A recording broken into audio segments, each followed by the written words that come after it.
The preacher of the evening said that he was at the Washington, D.C. airport lunch counter between planes, one of those U-shaped counters.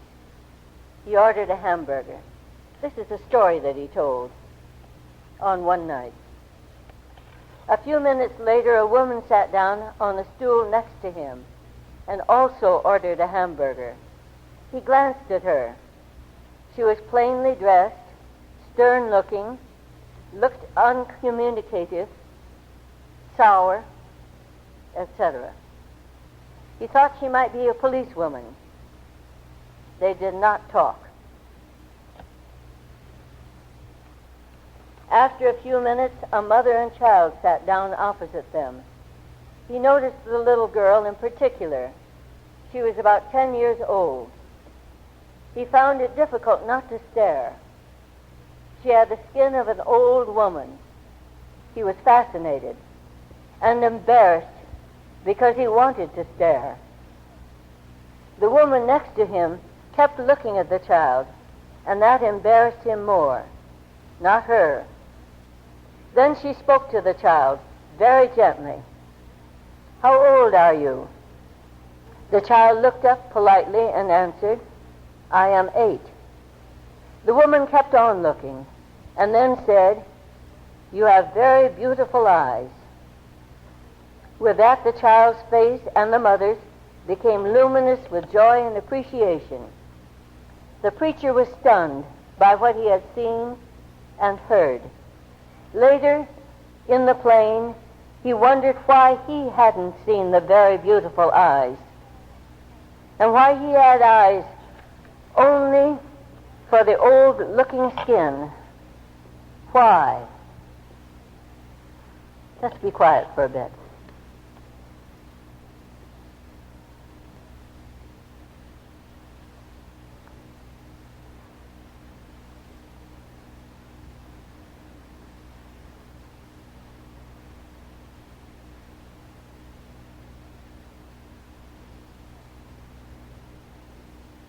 Yes, why?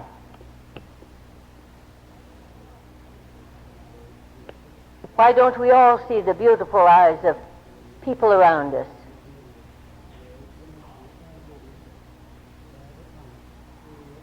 The beautiful eyes of the soul. And if we don't see them quickly, why don't we keep on looking until we do see them?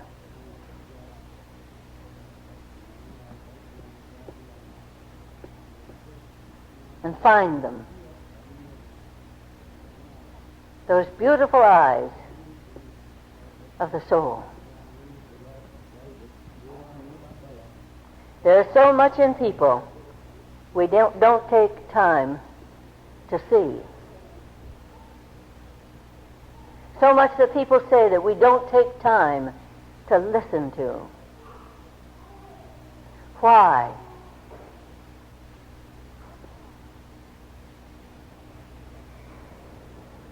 I was at the National CFO, FFO, and Leaders Retreat in Georgia in May. The leaders were all divided up into groups of 4. In my group, there was one that many of you know, Dave Blair. 2 others, and myself. We were to share what CFO meant to us, share it with one another, and what our hopes for CFO were. And Dave was the first to speak.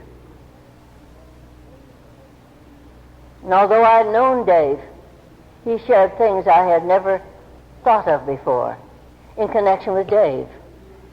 And I watched him while he talked. And the expression that came into his eyes while he was talking about what CFO meant to him and what his hopes were for CFO, what he could see in the future. It was tremendous.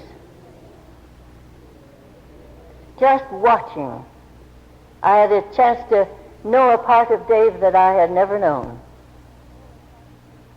And then another person, one that I'd known much longer than Dave, Jack DeGarmo from California.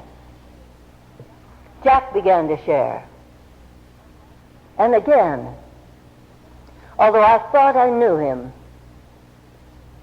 I discovered the depths that I'd never seen. Why hadn't I seen them before? Why hadn't I looked deeply enough? Why hadn't I listened? Because I'm sure he must have shared some of it at some time, somewhere, where I was. Yes, I asked myself the same question the preacher asked himself. Why? Why don't we see? Why don't we hear? It was a tremendous session there in Georgia. Leaders, counseling members,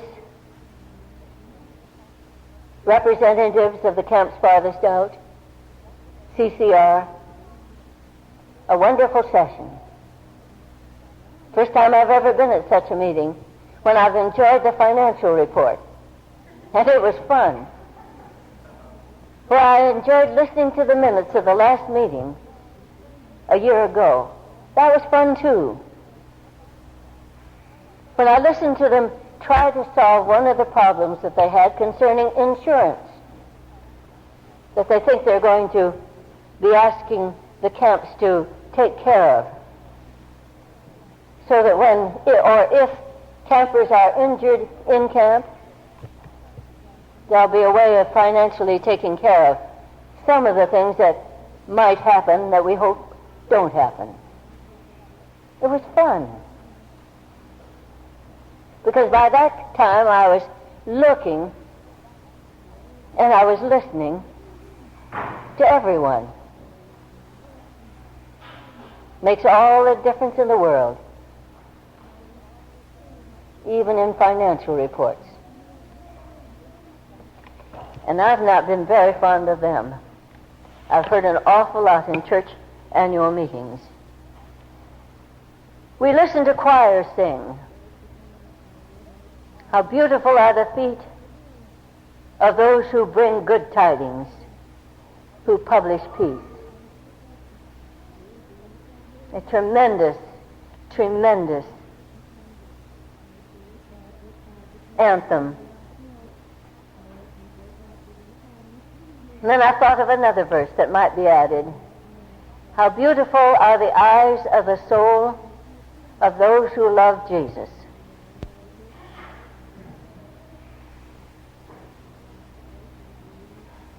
And who go about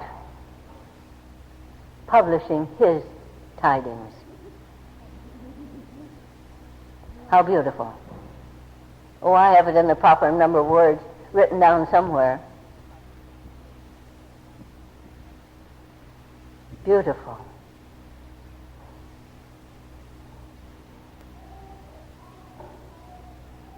We have the saying that beauty is in the eye of the beholder. You've heard it, so have I, many times. It's also in the eye of the person who is being looked at. There's something there too, not just in the eye of the beholder.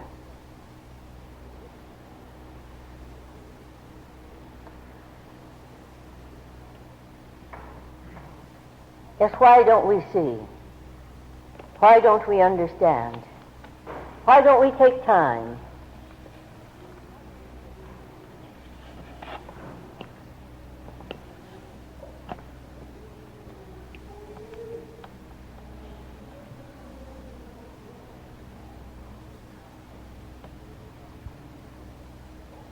I picked up a booklet that Glenn Clark wrote. It's been reprinted. It's available at the book table. One of the finest things that he has written, The Three Mysteries of Jesus. Takes up the cross, the blood, the name.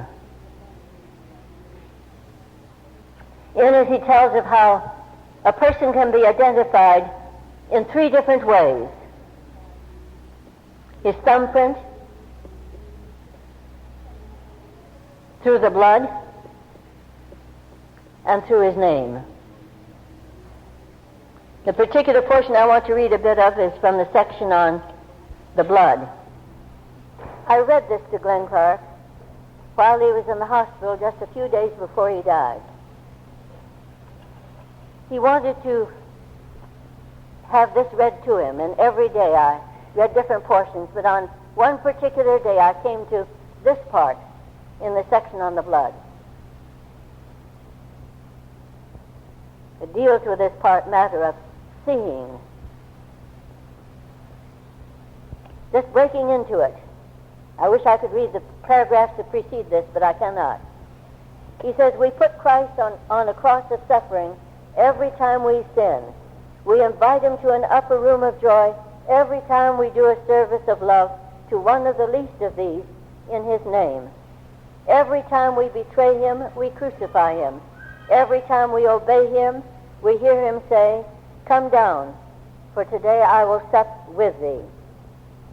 As we continue to let the blood of the blessed Christ flow through us, by the way, he was having a blood transfusion while I was reading this. And I kept looking at that bottle and the dripping of that blood used in the transfusion.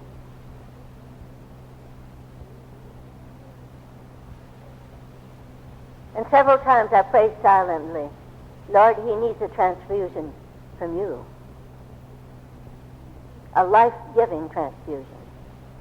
Yes, as we continue to let the blood of the blessed Christ flow through us, not only is our sin washed away, but more and more we become like him, made over into his image and likeness. Hawthorne tells the story of the great stone face, how a legend grew up in the little village at the mountain foot, promising that someday a man would come who would look like the great stone face, with its sweetness and peace and strength reflected in its countenance. A little boy who loved this great image was always looking for this promised man to come. First one and then another stranger came to the village, but they never met the test. Then events led the little boy to leave the village, and not till years later did he return. But when he did, the whole village went out to welcome him, for he bore upon his countenance the strength, the courage, the sweetness, and the majesty of the great stone face. As we trust Christ utterly to live our life for us, to let his blood flow through us and his love breathe through us, our countenance, too, will reflect the love and peace and majesty of Jesus. When I got to the part that I have just read that refers to the little boy who loved this great image, I looked over and there were great big tears rolling down Glenn's face. Of course, I knew something. And these tears indicated the same thing.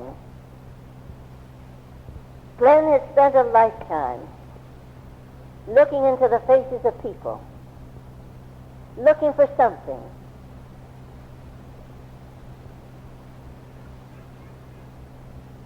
Looking not only at the eyes, but looking at the soul. He was looking for people who, in a way, looked like Jesus, who had the gentleness, the kindness, the patience, those qualities that we find in Jesus. He was searching for them, and he found many of them in the camp. One of the most amazing characteristics that he had, so far as I was concerned, he could find people. He saw the potential, just as Jesus saw the potential. Jesus found the rock in Peter. But Peter didn't know anything about that rock.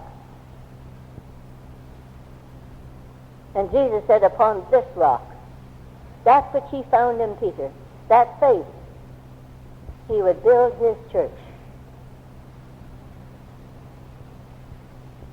He found in Mary, sitting at the feet of Jesus, something that he longed to find in the eyes and in the actions of people, both men and women. People who loved to sit at Jesus' feet and learn directly from him. And he found them. And after he found them, he took time to teach them some of the things that they yearned to hear from Jesus. And it was amazing. Yes, those tears represented one of his greatest soul-sincere desires, to find people who were like Jesus. And the camps, in a way, he thought of as training grounds of the Spirit, training people to be like Jesus in their actions, in their attitudes, in their responses, in their faithfulness, in their willingness to go way beyond doing something just because it was a duty, but because they would love to do it. People who wanted what Jesus wanted, only what Jesus wanted.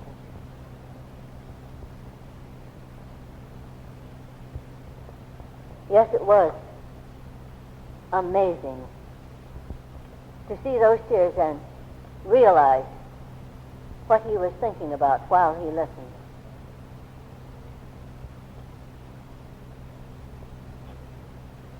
There's another reference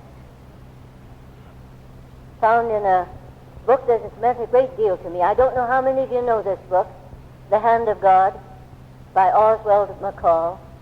Any of you? I don't know if the book is out of print now or not. Probably it is, because I haven't seen it in any of the bookstalls in recent years. It's a book of inspirational writings, almost like prose poetry, built on the idea gathered from Rodin's statue of the hand. Do you remember the statue? This hand, and held in this hand a lump of clay.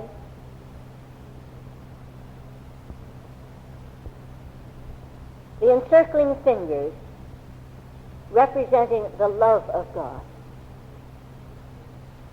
The molding thumb fashioning people, guiding people. Putting on the finishing touches, the heavenly finishing touches. The hand of God. The book is a story of McCall's search.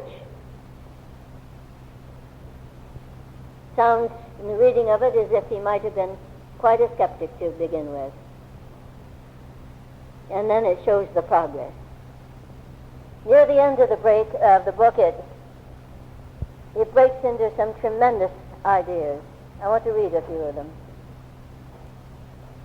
Breaking into the last sentence of the chapter before the one I want to take this from, it says, with some uneasiness, I began to search my heart.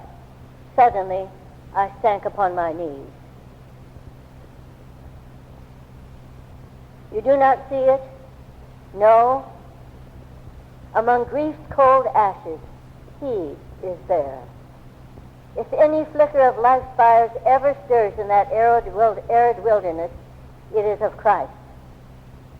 This is no fancy. Look and see.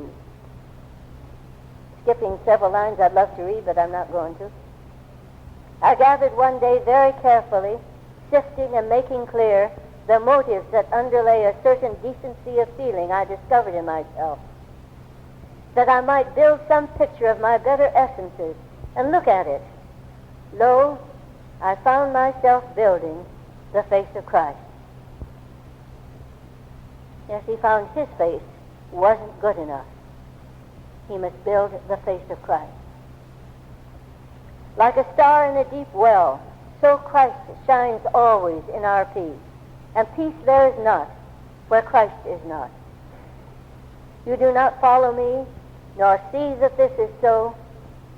Nay, neither did I always see. The sap does not flow until the spring, and the grapes grow not purple before their season. Neither does a man see until he is ready. And who gets him ready? Jesus, of course. The Holy Spirit at work.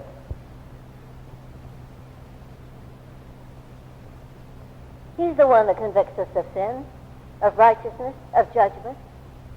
The Holy Spirit is the one that prepares us.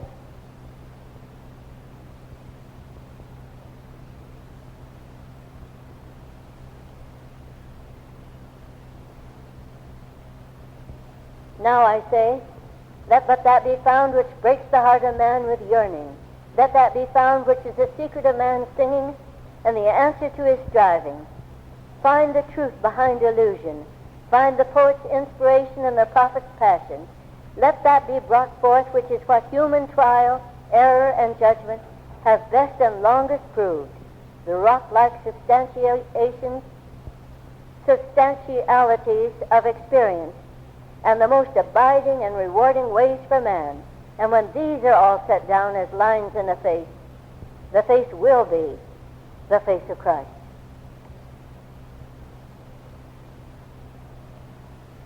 Skipping a few more sentences. I fulfill, he said. I fulfill. You do not see it? No. The purple is not there until the grapes are ripe.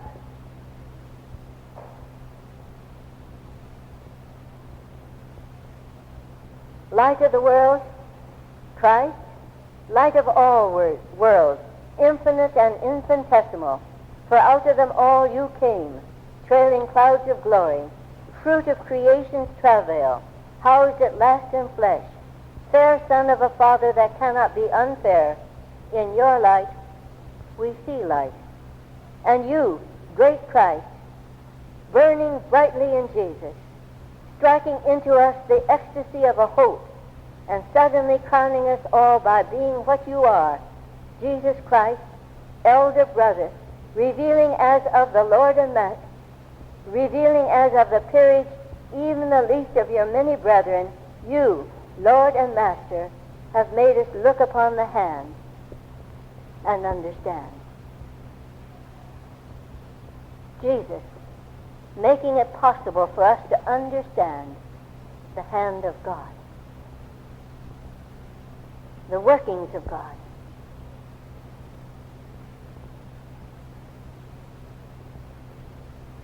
The perfecting of God, molding,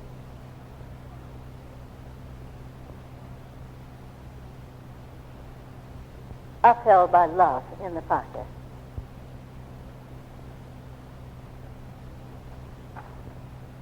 Hand of the Father, strong, and of the Father. Glorious purpose has there ever been amid circumstances grand or dire. And ever as the purpose ripens, we see your face again, Christ, forming in men's faces who grow friendly with God as you were friendly, and work with God's purpose as you worked, until his kingdom comes. Until his kingdom comes here on earth. You know, Glenn's main theme in all of his talks, sooner or later, got around to, it is possible to live in the kingdom of heaven, here and now.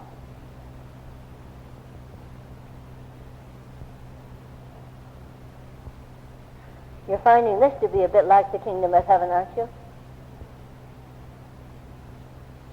I know after our first camp, we went back home again, and the first sermon that Roland preached after the camp experience, that first experience, was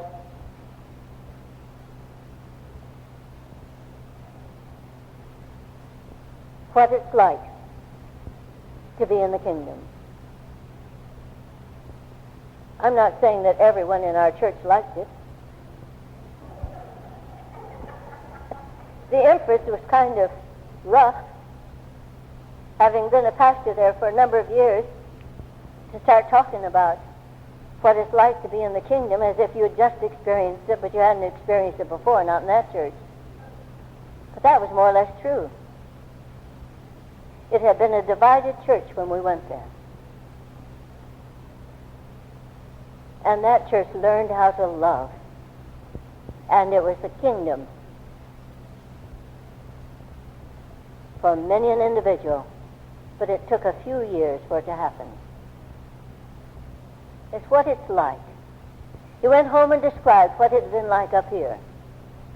How he had spent 2 weeks and he hadn't heard a single bit of criticism of anybody. Nobody finding fault. Nobody complaining. Everybody ready and eager to do anything that they were asked to.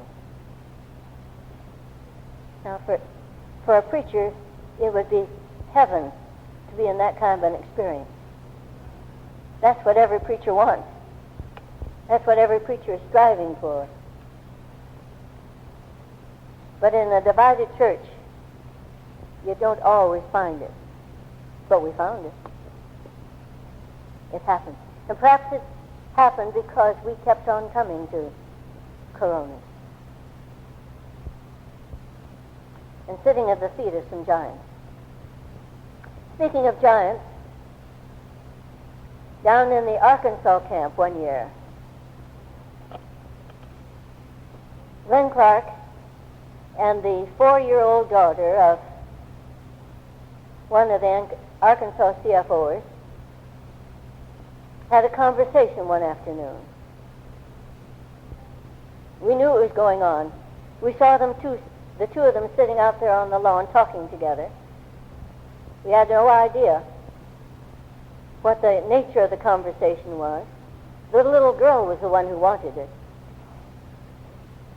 That evening, Glenn Clark shared with us just some of it, not all of it. I think I could find a note that I made and then tried to recall this afternoon. I don't need the notes anyway. I know what she said. She said to him, people. And apparently she meant adult people. And it could be that she meant the people there in the CFO, the adults there. She said, people are like giants. But you can only see the bottom of them as they walk around. Their legs, their feet. She said, you never see the top part of them.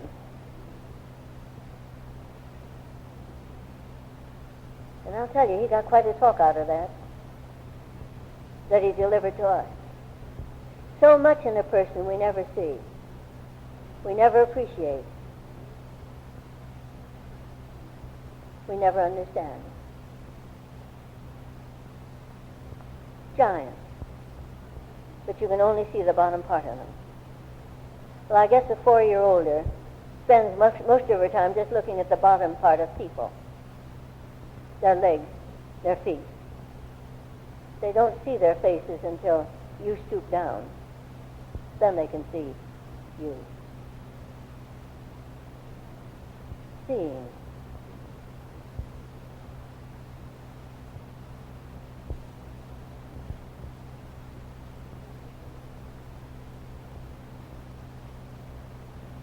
And then letting that which you see expand. Because you pray.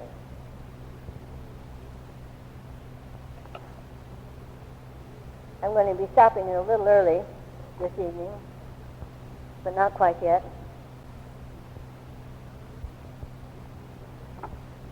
so that Verna may share something she has wanted to share but hasn't had a chance. And I decided to just cut out a chunk of what I was going to say in order to give her a chance.